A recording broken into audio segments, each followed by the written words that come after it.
Leçon 1. Gérer des contrats commerciaux délicats.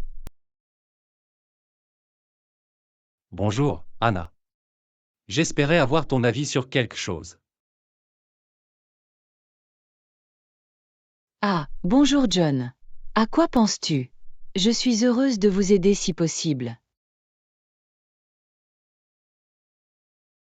Eh bien, je suis en train de négocier un nouveau contrat commercial et je me sens un peu hors de mon élément. Je vois les contrats commerciaux peuvent certainement être difficiles à gérer. Qu'est-ce qui vous laisse perplexe?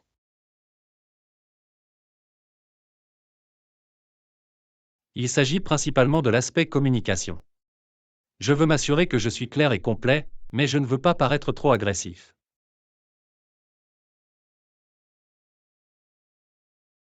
C'est un défi courant. La clé est de trouver le juste équilibre entre assertivité et diplomatie. Exactement. Avez-vous des conseils à partager pour atteindre cet équilibre? Eh bien, une chose que j'ai trouvée utile est de vraiment me concentrer sur l'écoute active. Assurez-vous de bien comprendre leur point de vue avant de répondre. C'est un bon point.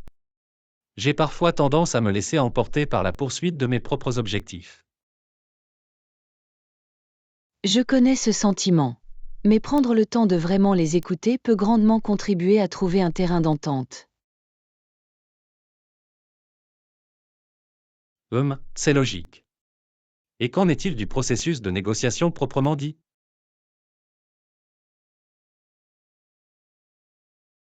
Soyez prêts, bien sûr, mais restez également flexible. Ne vous attachez pas trop à un seul résultat. Ah, c'est une sage approche. Je vais devoir garder cela à l'esprit. Exactement. Maintenez un esprit de collaboration et vous aurez plus de chances de parvenir à un accord mutuellement bénéfique. Excellent conseil, Anna. J'apprécie vraiment que vous ayez pris le temps de partager vos idées. Contente de t'aider, John.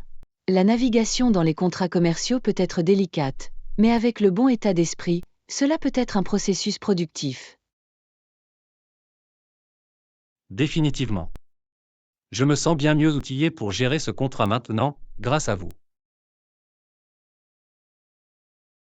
Je suis heureuse d'avoir pu vous donner quelques conseils utiles. Dites-moi comment ça se passe, d'accord? Fera l'affaire. Je ne manquerai pas de vous tenir au courant. Merci encore, Anna. Leçon 2. Un toast aux échanges culturels. Bonsoir, Anna.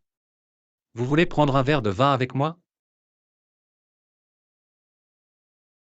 C'est une bonne idée, John. J'en serais ravi. Excellent. J'ai trouvé ce merveilleux millésime local que j'avais envie d'essayer. Oh, intrigant. J'ai toujours envie de découvrir de nouveaux vins, en particulier les vins locaux. Pareil ici. Je trouve que c'est un excellent moyen de découvrir la culture d'une région. Absolument. Le terroir et les traditions viticoles se reflètent vraiment dans les saveurs. Précisément. Tiens, laisse-moi te servir un verre. Je pense que celui-ci vous plaira. Merci. Ça prend une gorgée. C'est charmant. Je ressens des notes de bail et une subtile touche boisée. Oui, oui. C'est exactement ce que je suis en train de comprendre également. L'équilibre est tout simplement parfait. C'est vraiment le cas. Le vigneron y a clairement apporté beaucoup de soins et d'attention.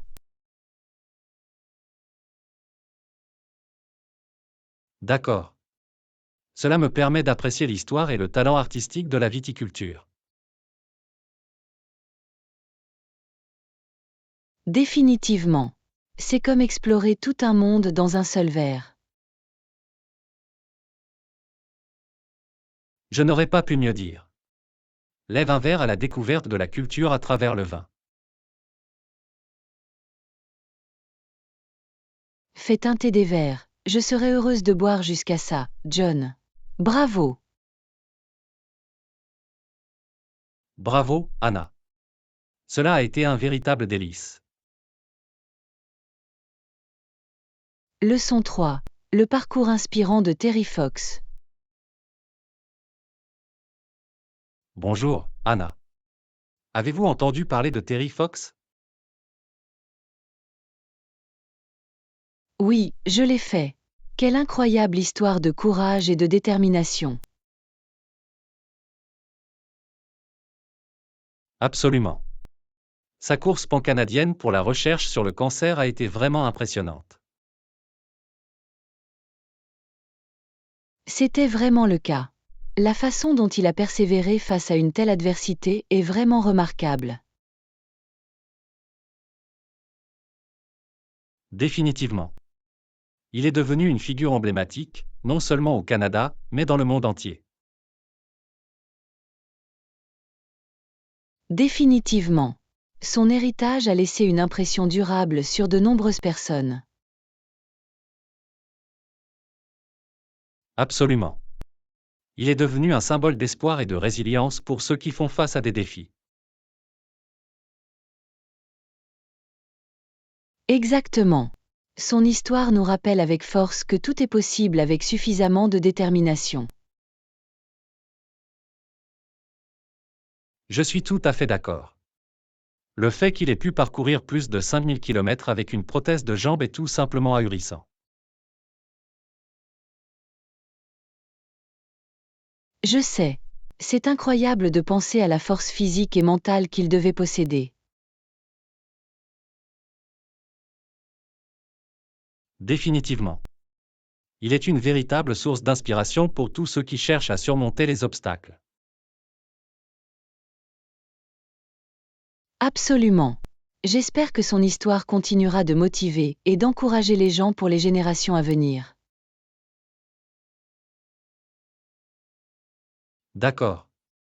L'héritage de Terry Fox vivra sans aucun doute en tant que brillant exemple de l'esprit humain.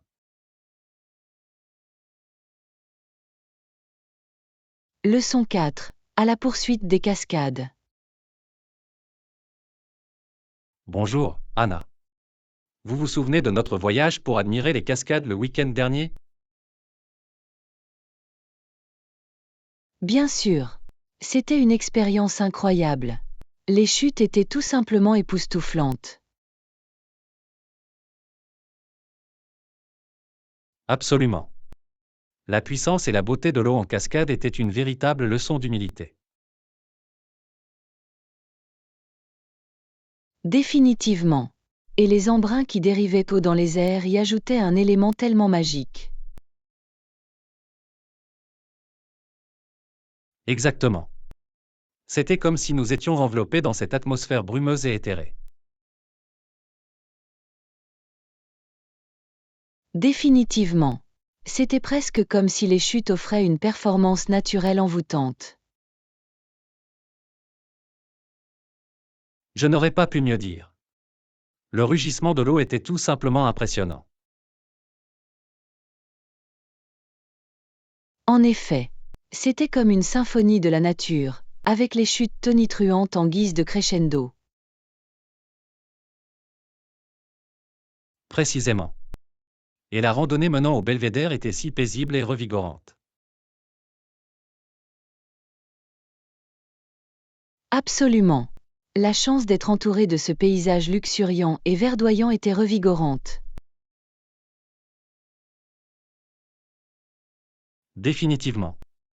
C'était le moyen idéal pour se mettre en appétit avant de découvrir la cuisine locale. Définitivement. Ce repas au restaurant au bord de la rivière après la randonnée était parfait pour terminer la journée. Je suis tout à fait d'accord. Les saveurs étaient le complément parfait à la merveille naturelle que nous venions d'admirer. Définitivement. C'était tout simplement une expérience magique et inoubliable. D'accord. J'ai hâte de planifier notre prochaine aventure pour découvrir d'autres magnifiques créations de la nature. Leçon 5. Découvrir le charmant quartier. Bonjour, Anna. Avez-vous eu l'occasion de visiter le nouveau quartier dont nous parlions?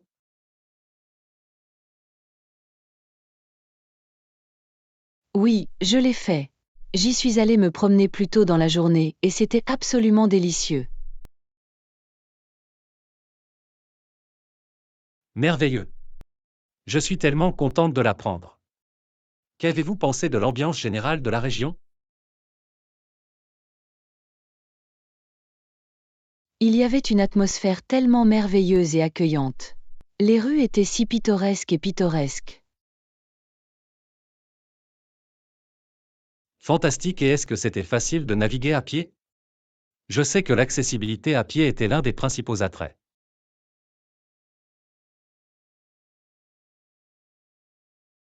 Définitivement. Les trottoirs étaient bien entretenus et il y avait de nombreux passages pour piétons. Excellent. Et vous êtes-vous senti en sécurité en vous promenant, même dans les quartiers les plus calmes du quartier? Absolument. Il y avait une atmosphère très sûre et sécurisée, ce que j'ai vraiment apprécié.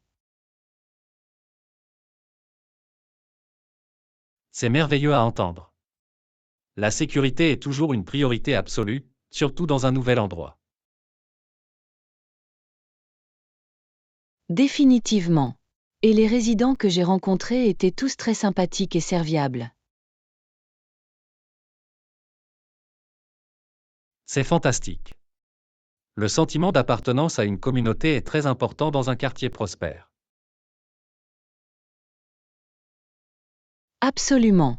J'ai eu l'impression que c'est un endroit où les gens prennent vraiment soin les uns des autres. C'est merveilleux à entendre. Cela semble être l'endroit idéal pour explorer et faire connaissance. Définitivement. J'ai hâte d'y retourner et de découvrir d'autres trésors cachés de la région. Excellent. Je suis sûr qu'il y a beaucoup d'entreprises locales, de parcs et d'autres joyaux à découvrir. Leçon 6. Naviguer dans le système postal local. Bonjour, Anna. Je voulais vous demander quelque chose. Savez-vous où se trouve la boîte aux lettres la plus proche d'ici? Ah oui, j'ai vu quelques boîtes aux lettres dans les environs. Laisse-moi réfléchir. Je crois qu'il y en a un à quelques pâtés de maison sur Main Street. Génial, c'est super utile. J'aimerais envoyer une carte postale à ma famille restée au pays. Savez-vous si la boîte aux lettres est accessible 24H/24 et 7J/7? Je suis presque certain que c'est le cas. Le quartier semble disposer d'un bon réseau de boîtes aux lettres publiques disponibles à toute heure. Excellent, c'est exactement ce que j'espérais entendre. Et connaissez-vous les dernières heures de collecte pour la boîte aux lettres? Malheureusement, je n'ai pas l'horaire exact, mais j'imagine qu'il est collecté plusieurs fois par jour. Le mieux est probablement de vérifier les heures de collecte affichées sur la boîte aux lettres elle-même.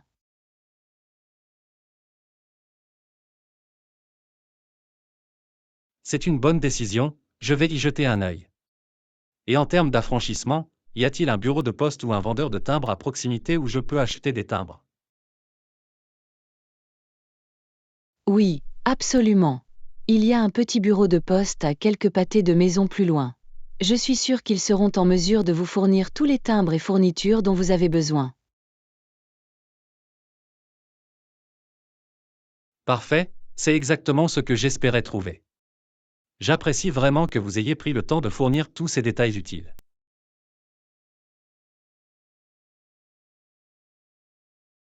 Bien sûr, je suis heureuse d'avoir pu vous aider.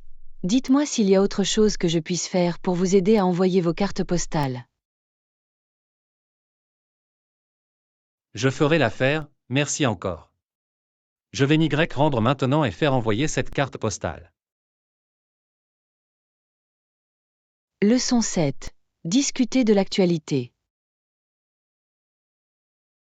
Bonjour, Anna. J'ai appris la nouvelle ce matin et cela m'a un peu inquiété. Avez-vous suivi les informations faisant état de la possibilité d'une influence incontrôlée du complexe militaro-industriel?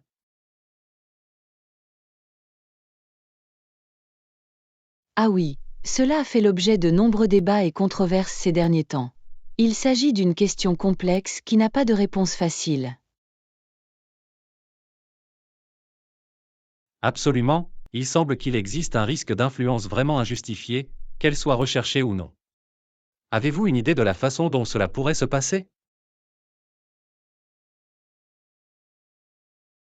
Eh bien, d'après ce que j'ai lu, certains craignent que les liens étroits entre l'industrie de la défense et les décideurs politiques ne conduisent à des décisions prises davantage pour le profit que pour le bien public.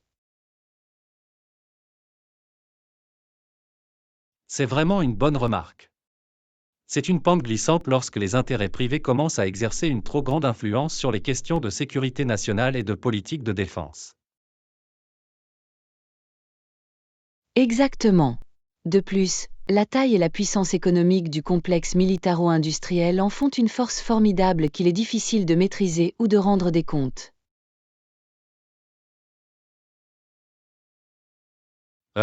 Je suis préoccupé par les conséquences désastreuses que cela pourrait avoir si cette influence n'est pas contrôlée. Cela pourrait avoir d'énormes conséquences pour notre société. Il s'agit sans aucun doute d'une véritable menace pour les principes démocratiques et l'intérêt supérieur du public. C'est une question qui mérite un examen et une surveillance bien plus approfondie. Je suis tout à fait d'accord. Il s'agit d'une tendance inquiétante à laquelle nous devons tous être plus conscients et faire entendre notre voix pour y remédier. Absolument. C'est le genre de défi que nous devons relever si nous voulons maintenir une démocratie saine et fonctionnelle.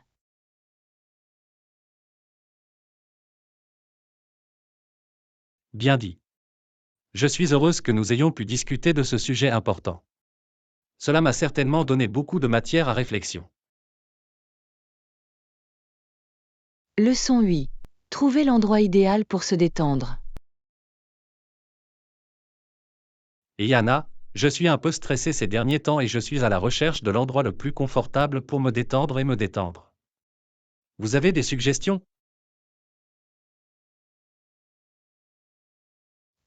C'est une excellente question. Avez-vous déjà envisagé d'essayer un salon d'aéroport? J'ai entendu dire qu'ils peuvent être étonnamment calmes. Un salon d'aéroport, hein? Je n'y aurais pas pensé. Qu'est-ce qui vous fait penser que ce serait une bonne option? Eh bien, les salons d'aéroport que j'ai visités ont tendance à être plutôt calmes et sereins, surtout si on les compare à l'agitation du terminal principal. De plus, ils disposent souvent de meubles confortables et d'équipements pour vous aider à vous détendre. C'est une idée intéressante. Il va falloir que je me penche là-dessus. Je dois avouer que l'idée d'un aéroport comme lieu de détente me semble un peu contre-intuitive.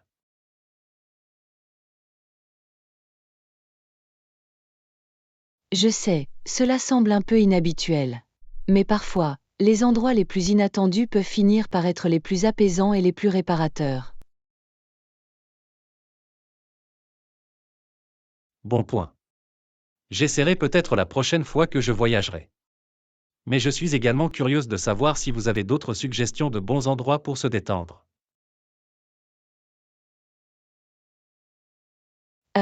Laisse-moi réfléchir.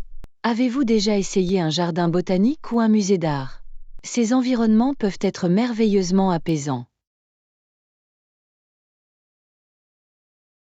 Oh, un jardin botanique, ça a l'air charmant. La combinaison d'une nature magnifique et de tranquillité pourrait être exactement ce dont j'ai besoin. Exactement. Et un musée d'art peut être tellement méditatif. Flâner dans les galeries, se perdre dans les œuvres d'art. J'aime bien ce son. Je vais devoir faire une liste et commencer à essayer certaines de ces options. Merci pour ces excellentes recommandations, Anna. Leçon 9. Parler de voyage d'affaires. Excusez-moi, Anna, avez-vous déjà fait un voyage d'affaires? Pourquoi oui, je l'ai fait. J'ai beaucoup voyagé pour des réunions et des conférences liées au travail au fil des ans.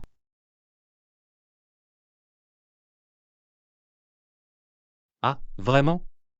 C'est intéressant. Quelles ont été vos expériences en matière de voyage d'affaires?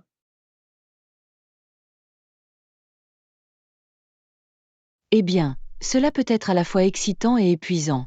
D'une part, je peux visiter de nouveaux endroits et rencontrer des gens intéressants. Mais d'un autre côté, les longs vols, les horaires serrés et le réseautage constant peuvent être assez épuisants.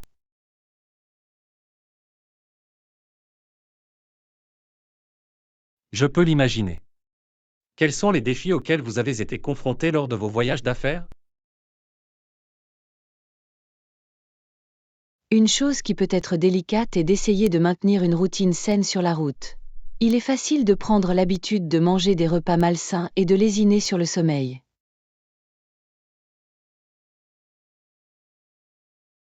Ah oui, c'est logique. Il doit être difficile de rester productif et plein d'énergie lorsque vous êtes toujours en mouvement.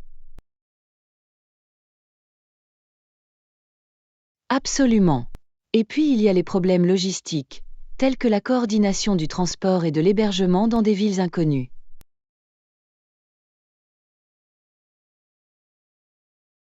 Oh, oui, je peux voir en quoi cela ajouterait beaucoup de stress à un emploi du temps déjà chargé.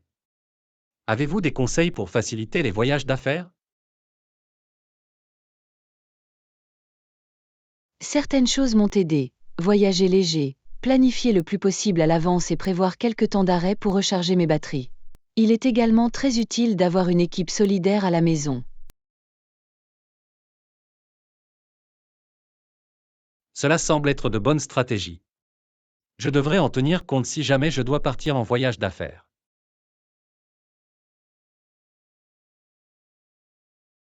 Définitivement. Et n'oubliez pas de vous faire plaisir de temps en temps, par exemple en dégustant un bon repas ou en explorant les sites touristiques locaux. Cela peut faire toute la différence. Oh, c'est une bonne idée. Un peu de temps personnel et de gourmandise peuvent être très utiles. Merci pour ces informations utiles, Anna. Je me sens mieux préparé aux réalités des voyages d'affaires maintenant. Leçon 10. Discuter de paysages à couper le souffle. Excusez-moi, Anna, avez-vous déjà vu des paysages vraiment époustouflants? Pourquoi oui, je l'ai fait. En fait, l'année dernière, j'ai fait une randonnée dans les Alpes suisses et le paysage était absolument magnifique.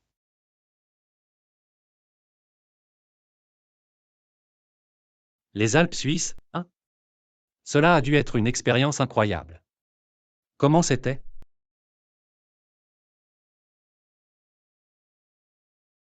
C'était vraiment inoubliable.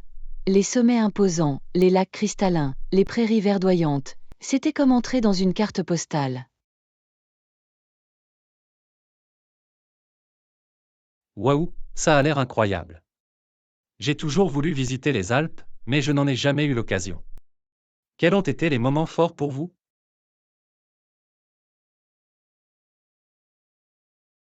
Eh bien, la randonnée jusqu'au lac de Échinan a certainement été un moment fort.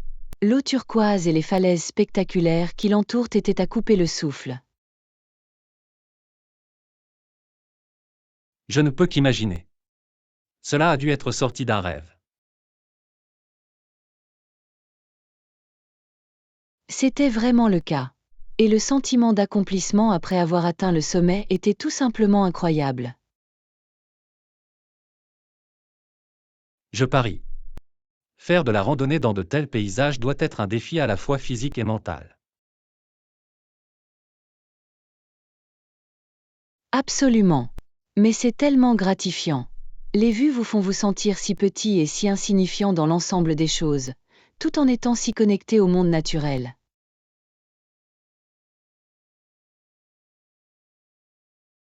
Je comprends pourquoi ce serait une aventure si inoubliable.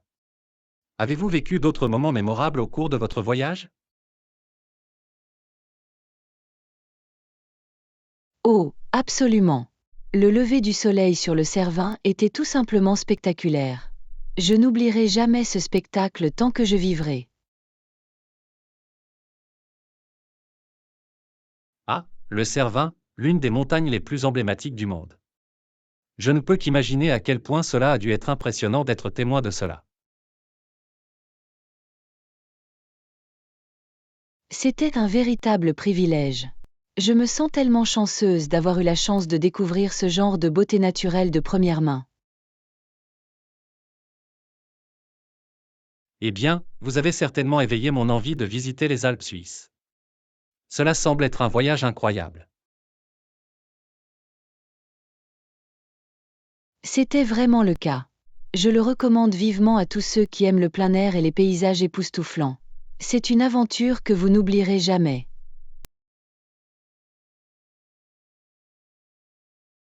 Je vais certainement devoir le mettre sur ma liste de choses à faire.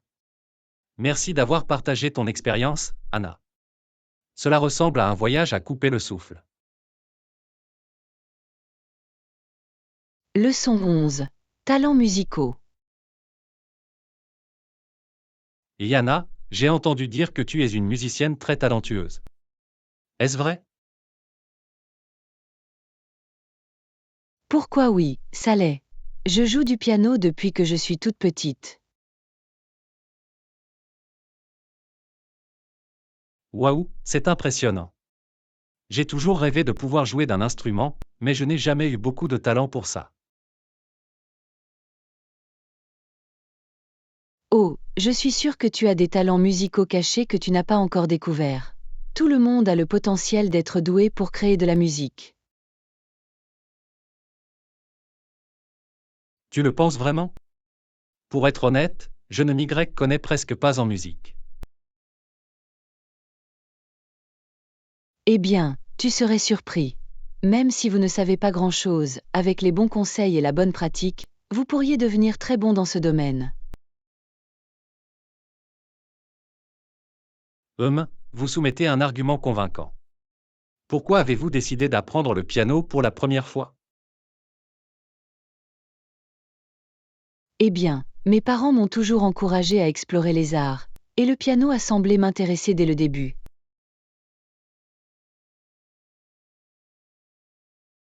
C'est vraiment chouette que tes parents aient soutenu tes intérêts musicaux. Tout le monde n'a pas cette chance.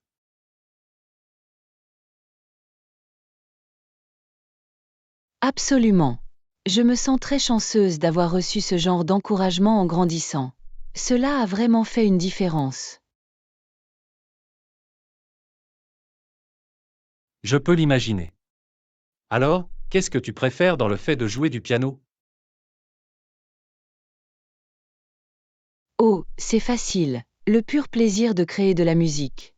Il y a quelque chose de tellement magique à pouvoir prendre une partition et lui donner vie grâce à sa propre interprétation.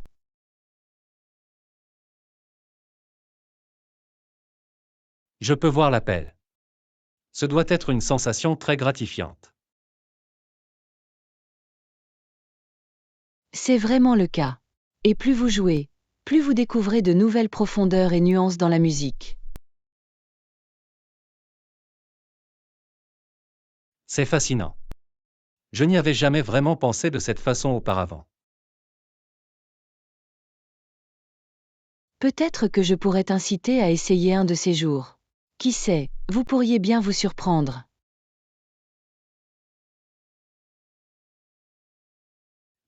Tu sais, ce n'est pas une mauvaise idée. Il se peut que je doive envisager des leçons de piano après tout. Je pense que c'est une excellente idée. Je serai plus qu'heureuse de vous aider à démarrer, si vous le souhaitez. J'apprécie ça, Anna. Cette conversation a été très intéressante. Tu as certainement éveillé ma curiosité pour la musique.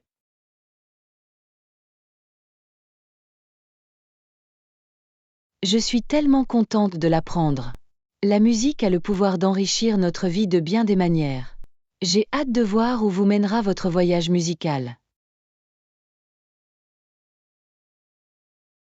Moi aussi. Merci pour l'inspiration, j'ai hâte de découvrir mes talents cachés. Leçon 12, Opéra Dream. Bonjour, Anna. Je voulais te parler de quelque chose. Ah, à quoi penses-tu, John? Tu sais que j'ai toujours eu une passion pour l'opéra, non? Oui, je suis consciente de votre amour pour cette forme d'art. Qu'en penses-tu? En fait, j'ai eu l'idée de créer ma propre compagnie d'opéra. Waouh, c'est un objectif assez ambitieux. Y avez-vous beaucoup réfléchi? Je l'ai fait, en fait. J'ai même essayé de faire démarrer quelque chose il y a quelque temps, mais ça n'a pas marché. Je vois que s'est-il passé? Si cela ne vous dérange pas que je le demande. C'est une histoire un peu longue, mais la version courte est que j'ai perdu beaucoup d'argent en essayant de faire en sorte que cela se produise.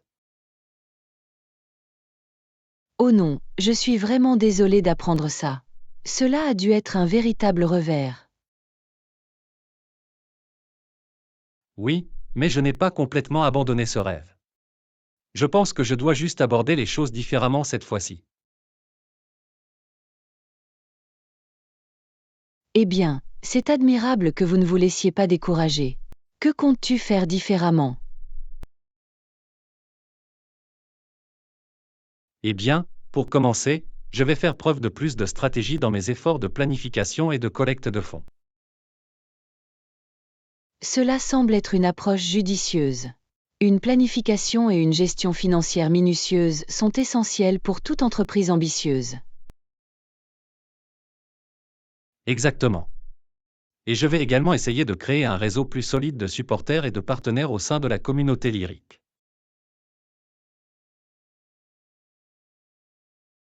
C'est une super idée.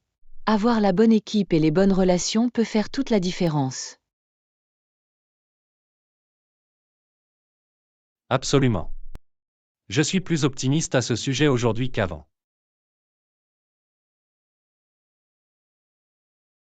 Je suis content de l'apprendre, John.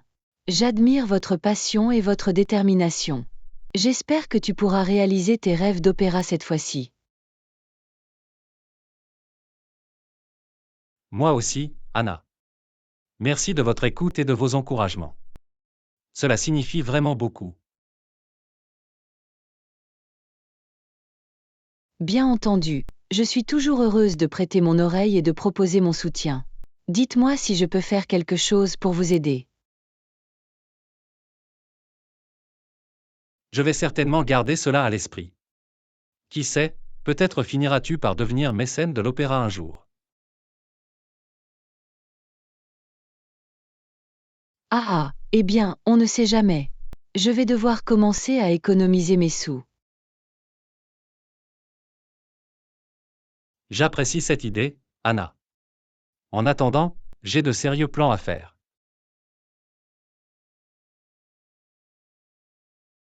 Ça a l'air bien. Je vous souhaite bonne chance dans vos projets d'opéra, John. Merci, Anna. Je ne manquerai pas de vous tenir au courant de mes progrès. Leçon 13. Surmonter l'adversité. Bonjour, Anna. Je voulais te parler d'une chose qui me trottait dans la tête. Bien sûr, John, je suis d'accord. Quoi de neuf? Il s'agit des défis que j'ai rencontrés dans la vie, vous savez, ceux qui découlent de mon origine et des circonstances dans lesquelles je suis né.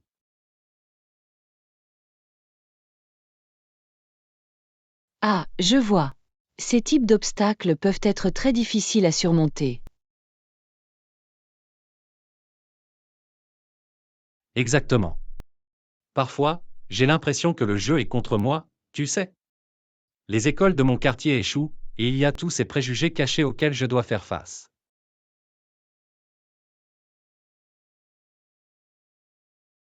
Cela doit être tellement frustrant. Ce n'est pas juste de devoir travailler 2 fois plus dur pour avoir les mêmes opportunités. Parlez-moi de ça. Mais tu sais, je n'abandonne pas. Je suis déterminé à m'élever au-dessus de tout cela.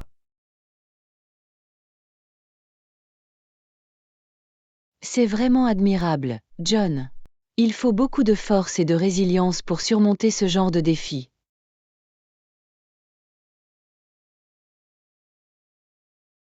Oui, mais je ne suis pas le seul. J'ai des gens dans ma vie, comme vous, qui croient en moi et me soutiennent. Tu sais que je suis toujours là pour toi, John. J'admire votre détermination à surmonter les obstacles. Et cela représente beaucoup pour moi, Anna. Parfois, nos différences sont si profondes, mais en fin de compte, nous sommes tous concernés. Absolument. Nous venons peut-être d'horizons différents, mais nous sommes unis dans notre humanité commune. Exactement. Et c'est ce qui me permet de continuer, même dans les moments les plus difficiles. Je suis content de l'apprendre, John. Tu as une bonne attitude, et je sais que tu vas faire des choses incroyables. Merci, Anna. J'apprécie vraiment vos encouragements et votre compréhension. Bien sûr, John. Chaque fois que tu auras besoin d'une oreille attentive ou d'un visage amical, je serai là. Je vais certainement vous en parler. Maintenant, parlons de quelque chose d'un peu plus léger, d'accord? Leçon 14. Une plainte utile. Et, Anna, je voulais te parler de quelque chose qui s'est passé chez le médecin l'autre jour. Oh, vraiment? Que s'est-il passé? Eh bien, tu sais comment j'ai eu ce rendez-vous pour faire renouveler mon ordonnance? Oui, qu'en penses-tu? L'ensemble du processus n'était qu'un cauchemar. La réceptionniste était tellement impolie et peu serviable. Oh oh, ça n'a pas l'air bien. Qu'est-ce que tu as fait? J'ai fini par devoir me plaindre auprès du directeur. Je ne pouvais tout simplement pas les laisser s'en tirer avec ce genre de service. À juste titre, ça a l'air effrayant. Vous êtes-vous plaint à ce moment-là? Oui, j'ai dit à la réceptionniste que son attitude était inacceptable et que je voulais parler au responsable. Waouh, c'est bien pour toi, John. Il est important de vous défendre lorsque vous n'êtes pas traité correctement. Exactement. Je n'allais pas me contenter de laisser tomber. Je méritais mieux que ça. Alors, que s'est-il passé lorsque vous avez parlé au directeur? Eh bien, le directeur était vraiment très compréhensif. Elle s'est excusée abondamment et m'a assuré que cela ne se reproduirait plus. C'est formidable que le directeur ait pris les choses au sérieux et ait réglé le problème. Avez-vous fini par faire renouveler votre ordonnance correctement? Oui, une fois que j'ai parlé aux responsables, tout s'est déroulé beaucoup plus facilement. Ils ont vraiment fait un effort supplémentaire pour faire les choses correctement. Je suis content de l'apprendre, John. C'est toujours agréable lorsqu'une entreprise est prête à écouter et à faire les choses correctement. Absolument. Cela montre simplement qu'il vaut la peine de prendre la parole lorsque vous n'êtes pas satisfait du service. Définitivement. Merci d'avoir partagé cette histoire, John. C'est un bon rappel que nous ne devons pas avoir peur d'exprimer nos préoccupations. N'importe quand, Anna. Je suis juste heureuse d'avoir pu transformer une expérience négative en une expérience positive. Leçon 15. Gardez une longueur d'avance. Bonjour, Anna. Je voulais avoir votre avis sur une chose à laquelle je réfléchissais. Bien sûr, John, à quoi penses-tu? Eh bien, j'ai suivi certaines tendances du marché ces derniers temps, et je voulais savoir si vous pensez que nous devrions ajuster notre stratégie de prix. Oh, c'est une idée intéressante. Quel type de tendance avez-vous remarqué? Eh bien, j'ai vu certains de nos concurrents commencer à baisser leurs prix, et je me demande si nous ne devrions pas envisager de faire de même pour rester compétitifs. C'est une question délicate. Quelles autres considérations tarifaires devons-nous surveiller? Bonne question. J'ai également étudié des sujets tels que l'évolution des coûts des matières premières, des frais d'expédition et même de la demande des clients. D'accord. Il y a beaucoup de choses à prendre en compte. Y a-t-il d'autres facteurs que nous devrions surveiller? Eh bien, une chose que je me demandais, c'est si nous devrions proposer des remises promotionnelles ou des offres groupées pour attirer plus de clients. C'est un bon point. Ces types d'incitations peuvent certainement contribuer à stimuler les ventes, mais nous devons faire attention à ne pas nous sous-coter.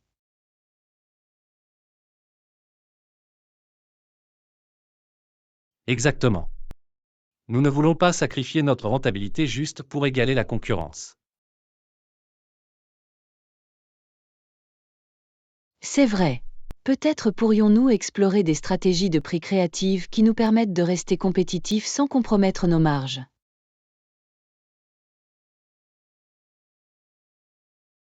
C'est une super idée.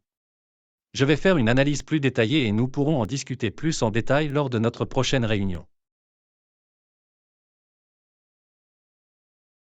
Ça a l'air bien. J'ai hâte d'étudier les données et de voir quelles opportunités pourraient s'offrir.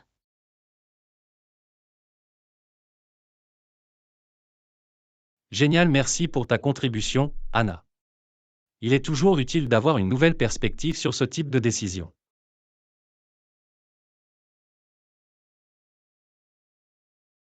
Leçon 16. Perfectionner l'expérience client. Et Anna, je voulais avoir ton avis sur quelque chose en rapport avec les équipements de notre hôtel. Bien sûr, à quoi pensais-tu? Eh bien, j'ai pensé aux équipements de salle de bain que nous proposons à nos clients. Pensez-vous que nous proposons la bonne combinaison de produits?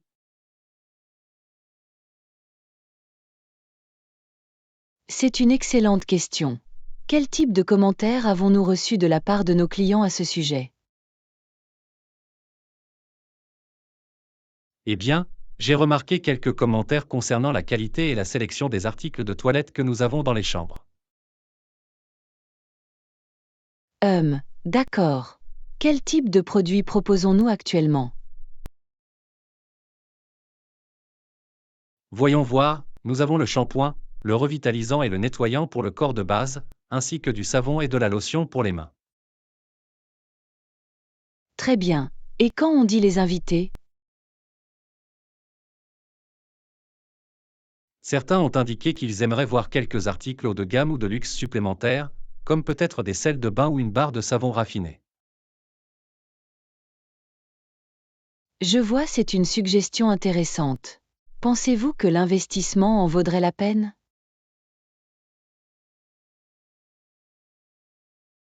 Eh bien, je me demande si l'amélioration des équipements de salle de bain pourrait être un moyen de vraiment épater nos clients et de nous démarquer de la concurrence. C'est une bonne remarque. L'amélioration de l'expérience client est toujours une priorité absolue.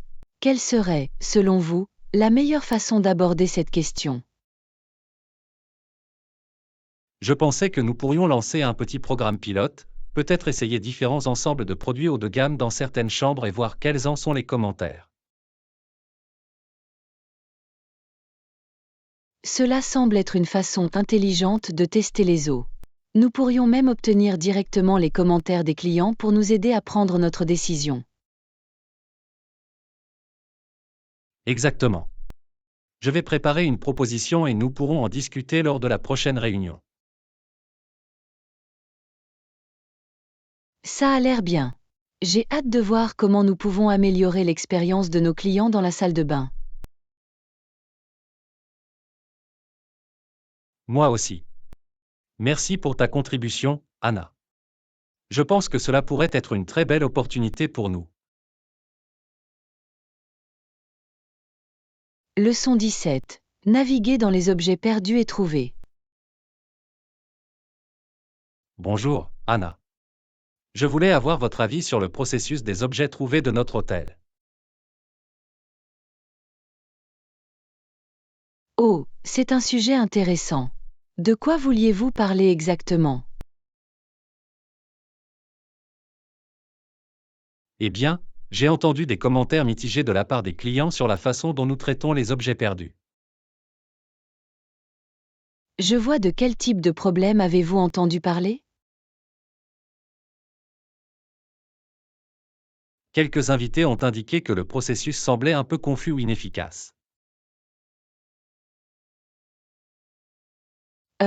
Ce n'est pas l'idéal. Selon vous, qu'est-ce qui pourrait être à l'origine de ces perceptions? Je n'en suis pas tout à fait sûr. Peut-être la façon dont nous communiquons les étapes aux clients ou les procédures que nous avons mises en place. C'est un bon point.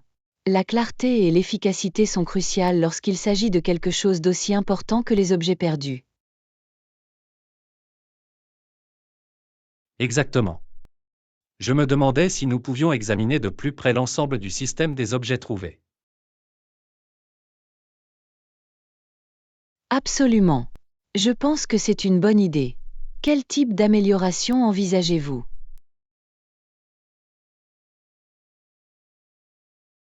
Eh bien, je pensais que nous pourrions rationaliser le processus de signalement, peut-être permettre aux clients de soumettre plus facilement leurs réclamations. C'est une suggestion intelligente. Et qu'en est-il du stockage et de la récupération des objets perdus? Oui, je me demandais si nous pouvions améliorer l'organisation et le suivi de tout ce qui se trouve dans les objets trouvés. Définitivement. Disposer d'un système bien structuré contribuerait grandement à offrir une meilleure expérience aux clients. D'accord. Je pense que résoudre ce problème pourrait vraiment améliorer notre service client global. Je suis d'accord avec toi là-dessus. Pourquoi ne pas élaborer une proposition décrivant certaines améliorations potentielles? Fera l'affaire. Je vais recueillir d'autres commentaires de la part des clients et proposer quelques idées. Ça a l'air bien. J'ai hâte de voir comment nous pouvons optimiser le processus des objets trouvés. Moi aussi. Merci pour ta contribution, Anna. Il s'agit d'un domaine important que nous devons corriger. Leçon 18. Le printemps de 1813. Et Anna, Avez-vous entendu parler du printemps 1813 dans notre leçon d'histoire d'aujourd'hui? Ah oui, les événements de cette période étaient assez fascinants. Définitivement. D'après ce que j'ai compris, l'ensemble de la province était susceptible de tomber aux mains des Américains à l'époque. C'est exact. C'était un moment vraiment crucial dans le conflit entre la Grande-Bretagne et les États-Unis. Exactement. Les forces américaines réalisaient réellement des avancées significatives dans la région. Absolument. Ils mettaient tout en œuvre pour tenter de prendre le contrôle de lieux stratégiques. Et si je me souviens bien, les forces britanniques avaient du mal à mettre en place une défense efficace à ce moment-là. Ils étaient vraiment sur le dos et devaient trouver une contre-stratégie solide. Savez-vous ce qui a finalement renversé la tendance en faveur des Britanniques au cours de ce printemps-là? Si je ne me trompe pas, c'est l'arrivée de renforts en provenance d'Europe qui a contribué à stabiliser la situation. Ah oui, c'est exact. Les troupes britanniques supplémentaires ont joué un rôle crucial dans la lutte contre la poussée américaine. En effet, c'était une véritable course contre la montre pour renforcer les défenses avant que la province ne soit perdue. Absolument. Les enjeux étaient incroyablement élevés au cours des derniers mois de 1813. Définitivement. C'est incroyable de voir à quelle vitesse les choses peuvent changer dans un tel conflit. Totalement. À un moment, les Américains semblent prêts à remporter une victoire majeure, puis soudain, les Britanniques parviennent à inverser la tendance. Exactement. L'histoire est pleine de rebondissements dramatiques de ce genre. Bien sûr. C'est toujours fascinant de se plonger dans les détails et de comprendre comment tout cela s'est déroulé. Leçon 19. Capturer des moments sincères. Et Yana, je voulais discuter avec toi de mon nouveau hobby, la photographie de rue.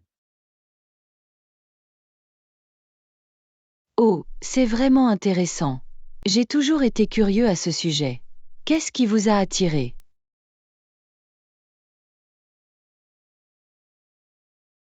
Eh bien, je trouve qu'il y a quelque chose de tellement captivant à immortaliser ces moments candides et non surveillés. Je peux l'imaginer. La spontanéité et la cruauté de la vie de rue doivent donner lieu à des clichés incroyables. Exactement. J'adore pouvoir congeler ces petits moments de la vie quotidienne que la plupart des gens oublient.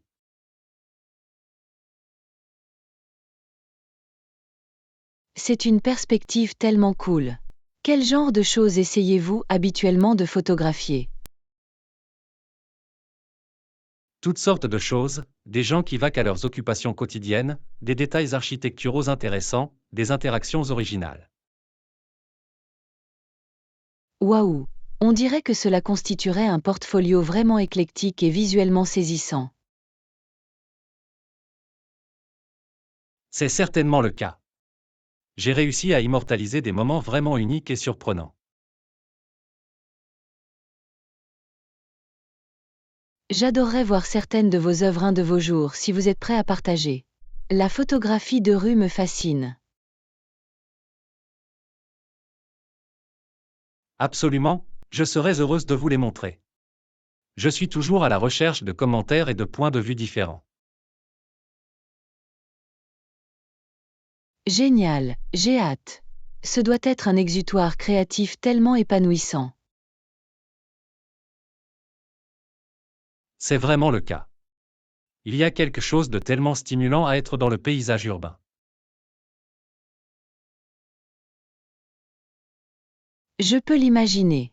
Le plaisir de trouver le moment parfait et fugace à immortaliser. Exactement. C'est comme un casse-tête que j'essaie constamment de résoudre, en anticipant le bon coup. Je parie que cela permet de garder votre esprit très actif et que vos yeux scrutent constamment votre environnement. Absolument. C'est un excellent moyen de rester présent et attentif au monde qui m'entoure. Je peux voir l'appel. La photographie de rue semble être un moyen vraiment cool de documenter le dynamisme de la vie urbaine. Totalement. C'est une passion que j'apprécie vraiment. Je suis content d'avoir pu le partager avec vous. Leçon 20. Naviguer dans un nouvel emploi. Bonjour Anna, puis-je choisir ton cerveau à propos de quelque chose? Bien sûr, à quoi penses-tu? Eh bien, je viens de commencer un nouveau travail ce mois-ci et je suis un peu nerveuse. Oh, je comprends. Commencer un nouvel emploi peut certainement être éprouvant pour les nerfs. Oui, je veux faire bonne impression mais je ne sais pas à quoi m'attendre. Ne vous inquiétez pas, je serai heureuse de partager quelques conseils qui pourraient vous aider. Ce serait incroyable, j'aurais vraiment besoin de ces conseils. D'accord, tout d'abord, soyez patient avec vous-même pendant que vous vous installez. C'est un bon point. Il va falloir du temps pour apprendre les ficelles du métier, n'est-ce pas? Exactement. Ne soyez pas trop dur avec vous-même au début. Donnez-lui quelques semaines.